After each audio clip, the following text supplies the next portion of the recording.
ಕನ್ನಡದ ಮನಸ್ಸುಗಳಿಗೆ ನಮಸ್ಕಾರ. ಹೇಳಿ ಕೇಳಿ ನಿಮ್ಮೊಂದಿಗೆ ನಾವು ವಿಶೇಷ ಕಾರ್ಯಕ್ರಮ. ನೀವು ನೋಡ್ತಾ ಇದ್ದೀರಿ ವಿವಿ ನ್ಯೂಸ್ ಕನ್ನಡ. ನಾನು ಅಕ್ಷತಾ ಕುಲಕರ್ಣಿ. ನಿನ್ನೆ ಅಧಿವೇಶನದಲ್ಲಿ ಸಚಿವ ಭೈರತಿ ಸುರೇಶ್ ಅವರು ಕರಾವಳಿಗರು ಬೆಂಕಿ ಹಚ್ಚೋರು ಅಂತ ಹೇಳಿದ ಮಾತು ಸದನದಲ್ಲಿ ಸಾಕಷ್ಟು ವಿವಾದ ಹಾಗೂ ಜಗಳಕ್ಕೆ ಕಾರಣವಾಯಿತು. ಒಬ್ಬ ಸಚಿವರಾಗಿ ಭೈರತಿ ಸುರೇಶ್ ಅವರು ಹೀಗೆ ಹೇಳ್ಬಹುದಾ ಅನ್ನೋದು ಈಗ ಎದ್ದಿರುವಂತಹ ಪ್ರಶ್ನೆ. ಇದ್ರ ಬಗ್ಗೆ ಮಾತಾಡೋದಕ್ಕೆ ನಮ್ ಜೊತೆ ಫೋನ್ ಸಂಪರ್ಕದಲ್ಲಿದ್ದಾರೆ ಸಾಮಾಜಿಕ ಕಾರ್ಯಕರ್ತರಾದ ದಿನೇಶ್ ಗಾಣಿಗ ಅವರು. ಸ್ವತಃ ಕರಾವಳಿ ಭಾಗದವರಾದ ದಿನೇಶ್ ಗಾಣಿಗ ಅವರು ಈ ವಿಚಾರದ ಬಗ್ಗೆ ಏನಂತಾರೆ ಕೇಳೋಣ. ಸರ್ ನಮಸ್ತೆ. ನಮಸ್ತೆ ಮೇಡಮ್. ನಮಸ್ತೆ, ಹೇಳಿ ಮೇಡಮ್. ಸರ್, ಸಚಿವ ಭೈರತಿ ಸುರೇಶ್ ಅವರು ಕರಾವಳಿಗರ ಬಗ್ಗೆ ಆಡಿದ ಮಾತು ನಿಮ್ಮ ಗಮನಕ್ಕೆ ಬಂದಿದೆ ಅನ್ಕೋತೀನಿ. ಮೊದಲನೇದಾಗಿ ಮೊದಲನೇದಾಗಿ ಇದ್ರ ಬಗ್ಗೆ ನಿಮ್ಮ ಫಸ್ಟ್ ರಿಯಾಕ್ಷನ್ ಏನು ಸರ್? ಅಲ್ಲ, ಅವರು ಈ ರಾಜಕಾರಣಿಗಳ ಮಾತಿಗೆ ಜಾಸ್ತಿ ತಲೆ ಕೆಡ್ಸ್ಕೊಳ್ಳುವಂತದ್ದು ಎಂತ ಇಲ್ಲ. ಯಾಕೆಂದ್ರೆ ರಾಜಕಾರಣಿಗಳು ಎರಡು ತಲೆ ಹಾವಿದ್ದಾಗೆ, ಆ ಕಡೆನೂ ಇರ್ತಾರೆ, ಈ ಕಡೆನೂ ಇರ್ತಾರೆ. ಆದ್ರೆ ಇಂತ ಒಂದು ಸಂದರ್ಭದಲ್ಲಿ ಸದನದಲ್ಲಿ ಇಂತ ಮಾತಾಡುವುದು ಅಕ್ಷಮ್ಯ ಅಪರಾಧ. ಅವರು ಇವತ್ತು ಇಡೀ ದೇಶಕ್ಕೆ ಬ್ಯಾಂಕಿಂಗ್ ವ್ಯವಸ್ಥೆಯನ್ನು ಕಲ್ಸಿಕೊಟ್ಟದಿದ್ರೆ ಅದು ಕರಾವಳಿಗಳು. ನಿಮ್ಗೆ ನೆನ್ಪಿರ್ಬಹುದು, ಸಿಂಡಿಕೇಟ್ ಬ್ಯಾಂಕ್ ಇರ್ಬೋದು, ಕರ್ನಾಟಕ ಬ್ಯಾಂಕ್ ಇರ್ಬೋದು, ಕಾರ್ಪೊರೇಷನ್ ಬ್ಯಾಂಕ್ ಇರ್ಬೋದು, ವಿಜಯ ಬ್ಯಾಂಕ್ ಇರ್ಬೋದು, ಹೀಗೆ ದೊಡ್ಡ ದೊಡ್ಡ ಬ್ಯಾಂಕಿಂಗ್ ವ್ಯವಸ್ಥೆಯನ್ನೇ ಇಡೀ ದೇಶಕ್ಕೆ ಕೊಟ್ಟಂತವ್ರು ಕರಾವಳಿಗರು. ಅಲ್ಲದೆ ಇವತ್ತು ಕೂಡ ಎಜುಕೇಶನ್ ಸಿಸ್ಟಮ್ ಹೋದಾಗ ಇವತ್ತು ಕೂಡ ಈ ಪ್ರೆಸೆಂಟ್ ಈ 50 ವರ್ಷದ ಇತಿಹಾಸ ನೋಡಿದ್ರು ಕೂಡ ಎಜುಕೇಟೆಡ್ ಆಗಿರುವಂತವ್ರು ಕೂಡ, ಹಾಗಾದ್ರೆ ಬೇರೆಯವರು ಎಜುಕೇಟೆಡ್ ಅಲ್ಲ ಅಂತಿಲ್ಲ. ರಿಸಲ್ಟ್ ಅಲ್ಲಿ, ಎಜುಕೇಶನ್ ರಿಸಲ್ಟ್ ಅಲ್ಲಿ ಫಸ್ಟ್ ರ್ಯಾಂಕಿಂಗ್, ಸೆಕೆಂಡ್ ರ್ಯಾಂಕಿಂಗ್ ಈ ತರ ಬರ್ತಾ ಇರುವವರು ಕೂಡ ಕರಾವಳಿಗರೇ. ಇಡೀ ದೇಶಕ್ಕೆ ಹೋಟೆಲ್ ಉದ್ಯಮವನ್ನು ಕೊಟ್ಟವರು ಕೂಡ ಕರಾವಳಿಗರೇ. ಕರೆಕ್ಟ್. ಒಟ್ಟಾರೆ ಈ ದೇಶ ಅಂತಲ್ಲ, ಹೊರ ರಾಜ್ಯದಲ್ಲೂ ಕೂಡ ಇವತ್ತು ನೀವು ಲೆಕ್ಕಾಚಾರ ಹಾಕಿದ್ರು ಕೂಡ ಹೊರ ದೇಶದಲ್ಲೂ ಕೂಡ ವ್ಯವಸ್ಥೆಯ ಮುಂಚೂಣಿಯಲ್ಲಿರುವವರು ಕೂಡ ಕರಾವಳಿಗರೇ. ಇದನ್ನೆಲ್ಲ ಅರ್ಥಕೊಂಡು ಮಾತಾಡ್ಬೇಕು. ಒಬ್ಬ ಜವಾಬ್ದಾರಿಯುತವಾದ ರಾಜಕಾರಣ ಬಾಯಿಗೆ ಬಂದಂತೆ ಮಾತಾಡಿದ್ರೆ ಅದರ ಪರಿಣಾಮ ಬೇರೆ ರೀತಿ ಆಗ್ತದೆ. ಕರೆಕ್ಟ್. ಬಹುಶಃ ರಾಜಕಾರಣದಲ್ಲಿ ಯಾವುದನ್ನ ಎಲ್ಲಿ ಹೇಗೆ ಮಾತಾಡ್ಬೇಕು ಅನ್ನೋದನ್ನ ಕಾಂಗ್ರೆಸ್ ಪಾರ್ಟಿ ಅವರು ಭೈರತಿ ಸುರೇಶ್ ಅವರಿಗೆ ಕಲ್ಸ್ಕೊಡ್ಬೇಕಾಗತ್ತೆ. ಇಲ್ಲ ಅಂದ್ರೆ ಮುಂದಿನ ದಿನಗಳಲ್ಲಿ ಅದಕ್ಕೆ ತಕ್ಕ ಉತ್ತರವನ್ನು ಜನ ಕೊಡ್ತಾರೆ, ಇಡೀ ರಾಜ್ಯದ ಜನ ಕೊಡ್ತಾರೆ. ಇವತ್ತು ಕರಾವಳಿಗರು ಬರೀ ಕರಾವಳಿಯಲ್ಲಿ ಮಾತ್ರ ಇಲ್ಲ ವ್ಯವಹಾರ ನಡೆಸ್ಕೊಂಡು, ಇಡೀ ರಾಜ್ಯದ ಮೂಲೆಯಲ್ಲೂ ಕೂಡ ಅವರಿದ್ದಾರೆ. ಹೌದು, ಮೂಲೆಯಲ್ಲಿ ಇದ್ದಾರೆ. ಮತ್ತೆ ಮೂಲೆಯಲ್ಲಿ ಬೇರೆ ಬೇರೆ ರಾಜ್ಯ ಜಿಲ್ಲೆಗೆ ಹೋದ್ರು ಕೂಡ ಅಲ್ಲಿಯೂ ಕೂಡ ತಮ್ಮ ಬಾಂಧವ್ಯವನ್ನು ಬೆಳೆಸ್ಕೊಂಡಿದ್ದಾರೆ. ಅವರ ಮಾತಿಗೆ, ಕರಾವಳಿಗರ ಮಾತಿಗೆ ಅಷ್ಟು ತೂಕನೂ ಇದೆ, ವ್ಯಾಲ್ಯೂನೂ ಇದೆ. ಅದನ್ನ ನಮ್ಮ ಕರಾವಳಿಗರು ಒಳ್ಳೇದಕ್ಕೆ ಉಪಯೋಗಿಸ್ತಾರೆ. ಇವ್ರ ತರ ಬಾಯಿಗೆ ಬಂದಂತೆ ಮಾತಾಡ್ಕೊಂಡು ಈ ತರ ಒಂದು ಇದನ್ನ ಅಧಿವೇಶನದಲ್ಲಿ ಮಾತಾಡಲ್ಲ. ಅವರು ಎಚ್ಚರಿಕೆಯಿಂದ ಇರ್ಬೇಕಂತ ನಾನು ಹೇಳಲಿಕ್ಕೆ ಇಚ್ಛೆ ಪಡ್ತೇನೆ. ಸರ್, ಎಲ್ಲೋ ಒಂದ್ ಕಡೆ ಕಾಂಗ್ರೆಸ್ ಸರ್ಕಾರಕ್ಕೆ ಕರಾವಳಿ ತಮ್ಮ ಹಿಡಿತಕ್ಕೆ ಸಿಕ್ಕಿಲ್ಲ ಅನ್ನೋ ಕೋಪ ಈ ತರ ಮಾತಾಡೋದಕ್ಕೆ ಪ್ರೇರೇಪಣೆ ನೀಡ್ತಾ ಇದೆಯಾ ಅಂತ ಅನ್ನಿಸ್ತಿದ್ಯಾ ಅಂತ? ರಾಜಕಾರಣದಲ್ಲೇ ಮಾತಾಡ್ಲಿ, ಅದನ್ನ ಬಿಟ್ಕೊಂಡು ಯಾರೋ ಭಾವನೆಗಳಿಗೆ ಧಕ್ಕೆ ಕೊಡುವಂತ ಮಾತನ್ನ ಆಡಬಾರ್ದು. ಬಹುಶಃ ಈ ತರ ಮಾತಾಡಿದ್ರಿಂದ ಅವ್ರ ಮೇಲೆ ಈಗ ಮೊನ್ನೆ ಅದೇ ಸದನದಲ್ಲಿ ಉದ್ರೇಕಕಾರಿ ಭಾಷಣಕ್ಕೆ 2 ವರ್ಷ ಜೈಲು ಶಿಕ್ಷೆ ಅಂತ ಇದೇ ಸಚಿವರು ಅದನ್ನ ಅನುಮೋದನೆ ಕೊಟ್ಟಿದಾರಲ್ಲ. ಹಾಗಾದ್ರೆ ಇವ್ರ ಮೇಲೆ ಯಾವ ಕೇಸನ್ನು ದಾಖಲು ಮಾಡ್ತೀರಿ? ಗೃಹ ಸಚಿವರು ಯಾವ ಕೇಸನ್ನು ದಾಖಲು ಮಾಡ್ತೀರಿ? ಕರಾವಳಿಗರ ಭಾವನೆಗಳಿಗೆ ಧಕ್ಕೆ ತಂದಿದಾರಲ್ಲ. ಹಾಗಾದ್ರೆ ಇದು ನಿಮ್ಗೆ ಬರುದಿಲ್ವಾ? ಬೇರೆ ಯಾವ್ದು ರಾಜಕೀಯವಾಗಿ ಮಾತಾಡಿದ್ರೆ ಮಾತ್ರ ಬೇರೆಯವರ ಭಾವನೆಗಳಿಗೆ ಧಕ್ಕೆ ಆಗುದಾ? ಈ ತರ ಒಂದು ಬಾಲಿಶವಾದ ಹೇಳಿಕೆಯನ್ನು ಕೊಡಬಾರ್ದು. ಇವ್ರು ರಾಜಕಾರಣ ಮಾಡ್ಲಿಕ್ಕೆ ಬೇರೆ ಬೇರೆ ಅವಕಾಶಗಳಿದೆ, ಬೇರೆ ಬೇರೆ ದಾರಿಗಳಿದೆ, ಬೇರೆ ಬೇರೆ ಸ್ಥಳಗಳಿದೆ. ಒಂದು ಅಧಿವೇಶನ ಆಗ್ತಿರುವಂತ ಒಂದು ಪುಣ್ಯ ಸ್ಥಳ ಅಂತ ಹೇಳ್ತಾರೆ ಅವರು. ಅಂತ ಸ್ಥಳದಲ್ಲಿ ಈ ತರ ಕೆಟ್ಟ ಭಾಷೆಗಳನ್ನು ಪ್ರಯೋಗ ಮಾಡುವುದು ಎಷ್ಟು ಸರಿ? ಕರಾವಳಿಯಲ್ಲಿ ಕಾಂಗ್ರೆಸ್ಗೆ ಯಾಕೆಲ್ಲ ಹೀಗಿದ ಒಂದೊಂದು ಹೇಳಿಕೆ ಕೂಡ ಕರಾವಳಿಯಲ್ಲಿ ಇವರು ಬಿದ್ದೋಗ್ಲಿಕ್ಕೆ ಕಾರಣ ಆಗಿರುವಂತದ್ದು. ಈ ತರ ಹೇಳಿಕೆಗಳು, ಅವರ ಕೆಲವೊಂದು ರಾಜಕೀಯ ಪ್ರೇರಿತ ಉದ್ದೇಶಗಳು, ಇದೆಲ್ಲವೂ ಕೂಡ ಕರಾವಳಿಯಲ್ಲಿ ಕಾಂಗ್ರೆಸ್ಗೆ ಪೆಟ್ಟು ಬಿದ್ದಿರಬಹುದು. ಹಾಗಂತ ಕರಾವಳಿಯಲ್ಲಿ ಬಿಜೆಪಿ ಅವರು ಇದ್ದಾರೆ, ಕಾಂಗ್ರೆಸ್ನವರು ಇದ್ದಾರೆ. ಅವರು ಶೇಕಡಾವಾರು ಮತವನ್ನು ಅವರು ತಗೊಂಡಿದಾರಲ್ಲ. ಹಾಗಾದ್ರೆ ಉತ್ತರ ಕರ್ನಾಟಕದವ್ರು ಮಾತ್ರ ಹಾಕಿದ್ದಲ್ಲ, ಉತ್ತರ ಕರ್ನಾಟಕದ ಪಕ್ಷದಲ್ಲಿ ಬಿಜೆಪಿ ಅವರಿದ್ದಾರೆ, ಕಾಂಗ್ರೆಸ್ ನವರಿದ್ದಾರೆ, ಜೆಡಿಎಸ್ ನವರಿದ್ದಾರೆ, ಎಲ್ಲಾ ಪಾರ್ಟಿಯವರು ಇರ್ತಾರೆ. ಯಾರ ಭಾವನೆಗಳಿಗೂ ಕೂಡ ಧಕ್ಕೆ ಬರುವಂತ ಕೆಲಸವನ್ನು ಮಾಡಬಾರ್ದು. ಇದಕ್ಕೆ ಭೈರತಿ ಸುರೇಶ್ ಅವರು ತಕ್ಕದಾದ ಉತ್ತರವನ್ನು ಕೊಡ್ತಾರೆ.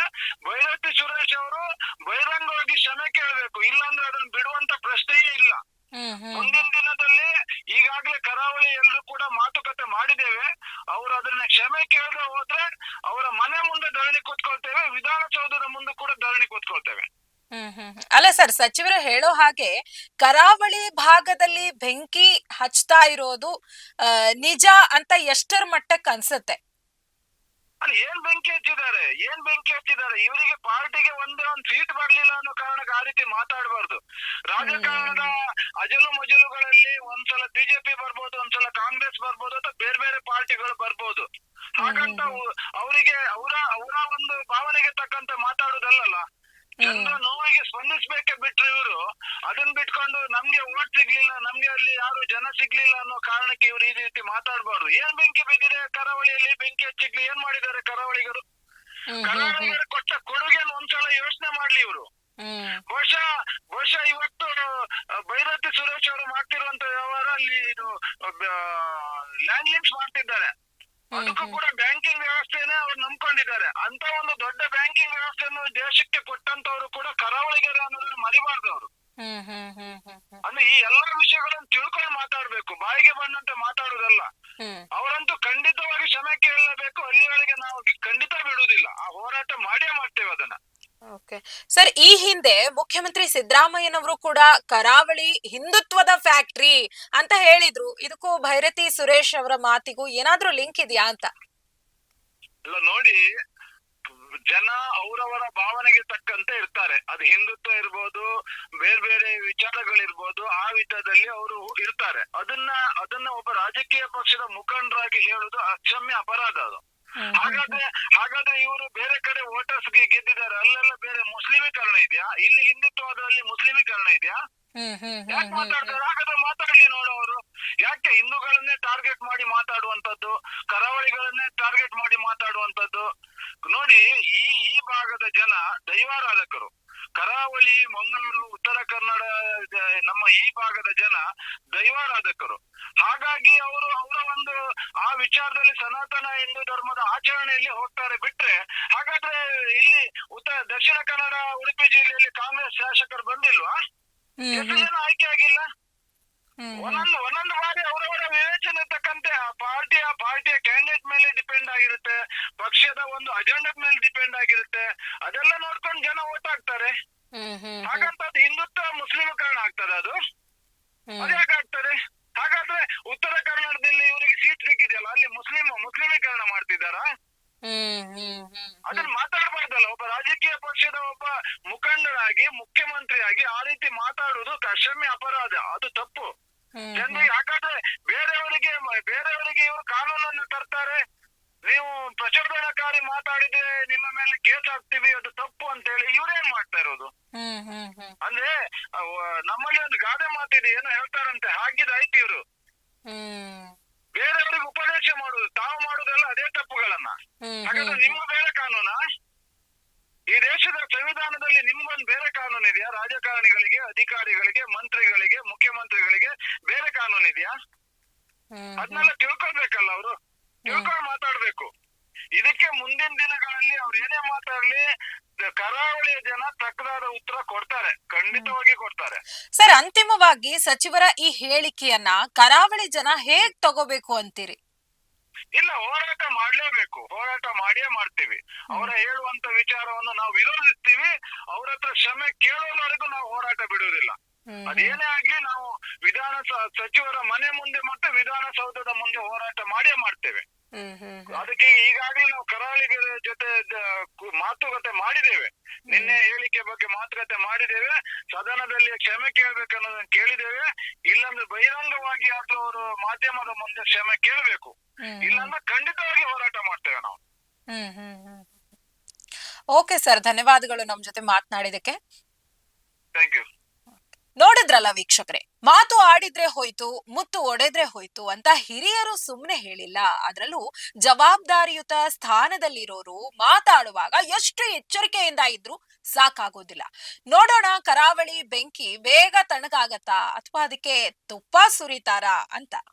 ಇದಾಗಿತ್ತು ಈ ದಿನದ ಹೇಳಿ ಕೇಳಿ. ಮತ್ತೊಂದು ವಿಷಯ ಹಾಗೂ ಮತ್ತೊಬ್ಬ ವ್ಯಕ್ತಿ ಜೊತೆ ಮುಂದಿನ ಸಂಚಿಕೆಯಲ್ಲಿ ಮತ್ತೆ ಭೇಟಿಯಾಗ್ತೀನಿ.